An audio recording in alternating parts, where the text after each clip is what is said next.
This video is a solution to free response question number 4 from the 2016 AP Physics 2 exam.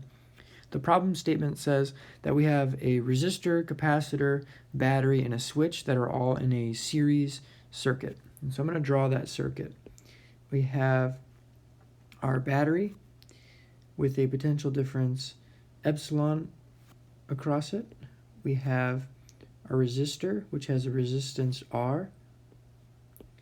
We have our capacitor, which has a capacitance C.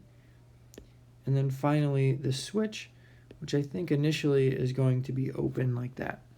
So those four elements are all in the same path in one loop of a circuit, and so they're all in series.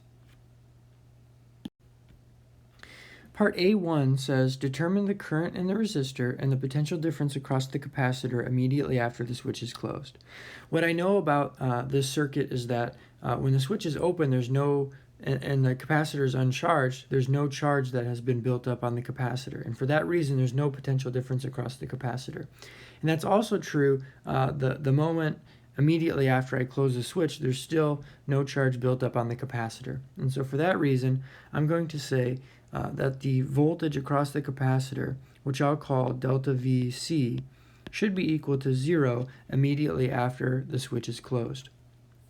Also, I can write an expression for the current across the resistor using Ohm's law. I know that Ohm's law says that voltage is equal to current times resistance, and so the current through the resistor should be equal to the voltage across the resistor divided by the resistance R.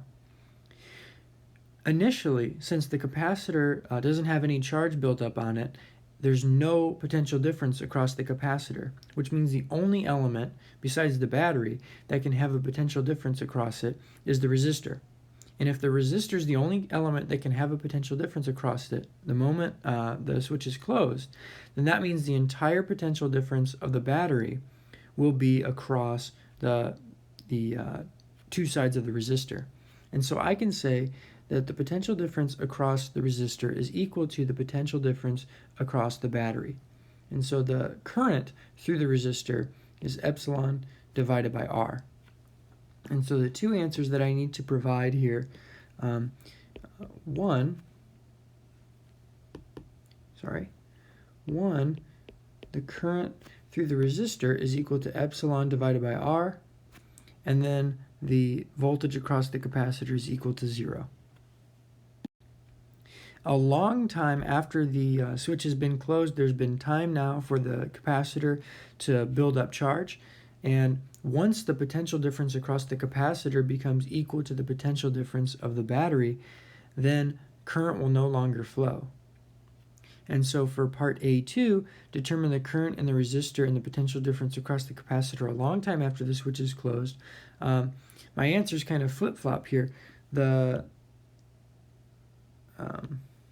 potential difference across the capacitor, delta VC, will be equal to the potential difference that is across the battery.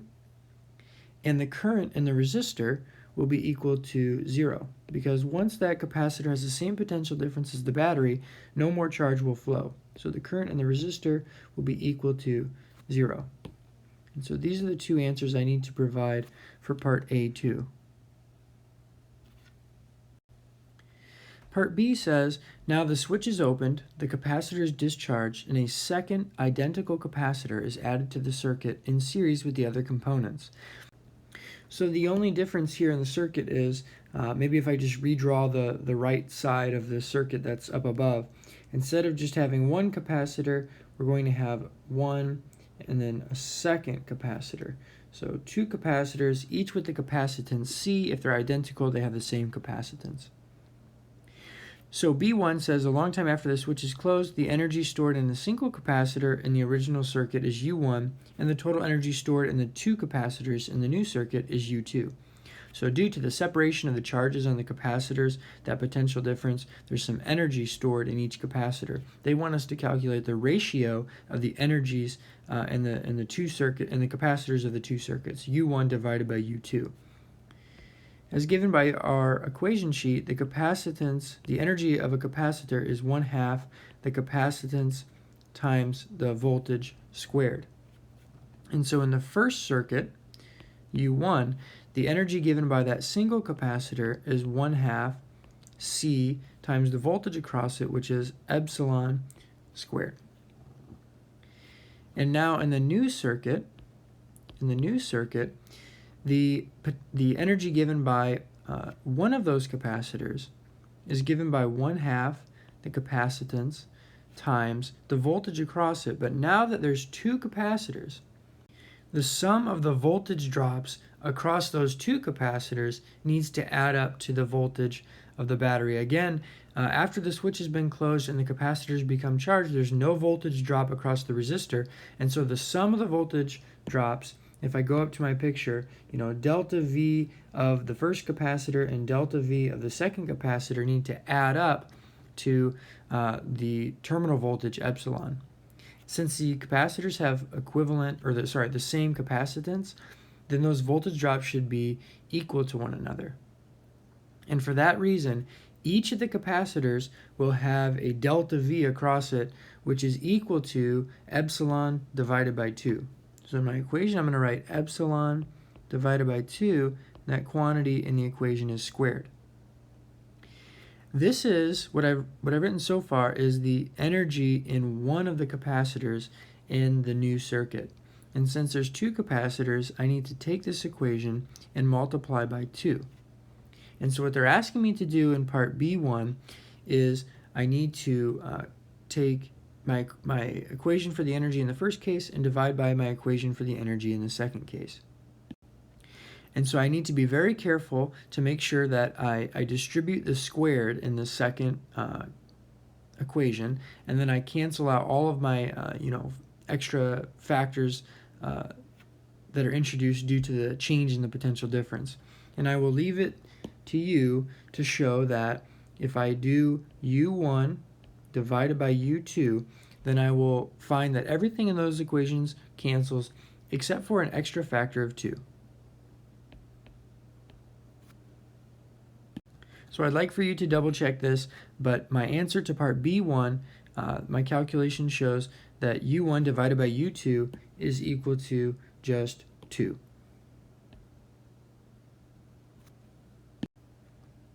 Part B2 says the two capacitors in series are to be replaced with a single capacitor that will have the same energy U2. And the first thing I notice is that instead of comparing U1 to U2 now, if I just look at the equation for U2, I find that U2 is equal to 1/2 times 1/2 C epsilon squared, which means that the energy of the two capacitor system is 1/2 what it was in the single capacitor circuit. For that reason, when I'm asked to determine the plate area and distance of a capacitor that could replace the two capacitors and have the same amount of energy, then I need to have a single capacitor that will have half as much capacitance as what the capacitor had in the original circuit. If the energy is half as much and the energy is proportional to the capacitance, then if the energy is half as much, I need the capacitance to be half as much. So I'm going to take the two capacitors out, I'm going to replace it with a single capacitor that has half the capacitance, and in order to do that, they want to tell me how I could modify the plate area or the plate separation in order to do that.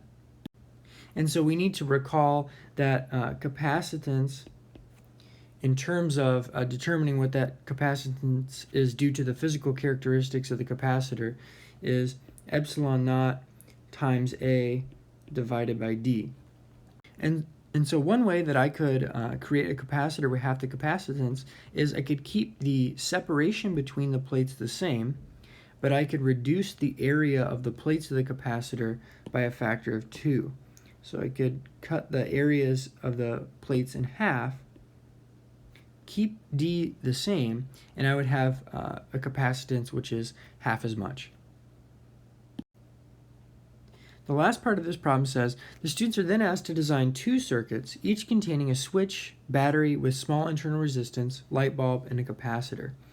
So these four components are a switch, a battery with internal resistance, light bulb, and a capacitor.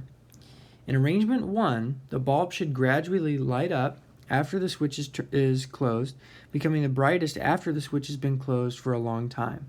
In arrangement 2, the bulb should be brightest when the switch is first closed, getting dimmer with time, and completely going out when the switch has been closed for a long time.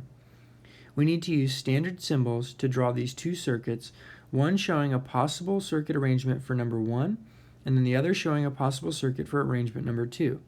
And then we need to justify our diagrams with a paragraph-length explanation that refers to the properties of the light bulbs and capacitors in the circuits and the conservation of energy and/or the conservation of charge.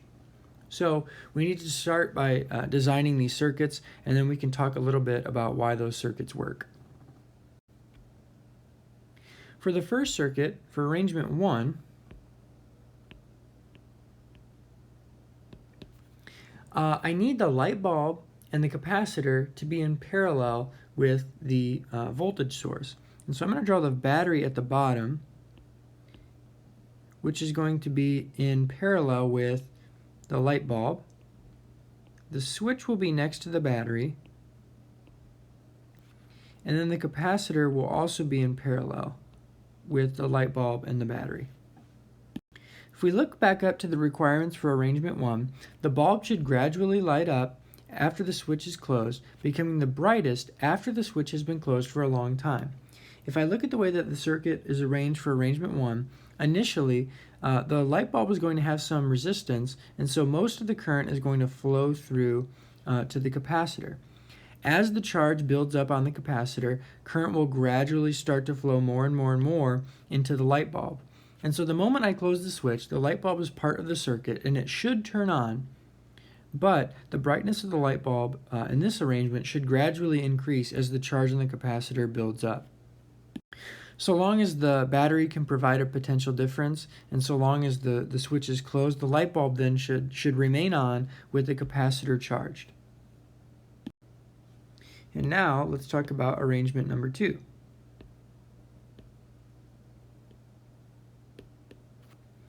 In arrangement number 2, I need the light bulb, the capacitor, and the battery to be in series. And I'll draw that. There is my battery, my light bulb, the capacitor, and the switch.